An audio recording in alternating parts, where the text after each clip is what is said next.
السلام علیکم سامعین، 6 ذی الحجہ اور 13 جون ہے۔ خبر کا عنوان ہے ٹھیکیدار شارک کے مکان میں آگ لگنے سے 5 لوگوں کی موت، انا للہ و انا الیہ راجعون۔ معاملہ اتر پردیش کے ضلع غازی آباد کے لونی علاقے کا ہے۔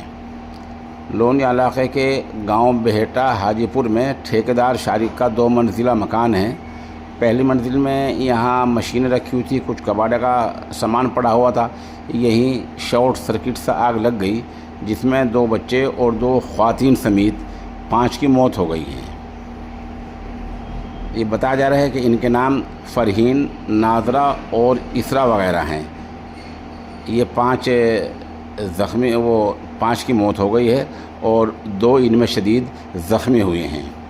یہ بتایا گیا کہ آگ رات تقریباً 8 بجے لگی تھی اور ان لوگوں نے باہر نکلنا چاہا تو دھوئیں کی وجہ سے 5 لوگ باہر نہیں نکل پائے، وہیں دم گھٹ کر موت کا شکار ہو گئے، جبکہ 2 باہر نکل گئے تھے، ان کو بچا لیا گیا، وہ دونوں شدید زخمی ہیں۔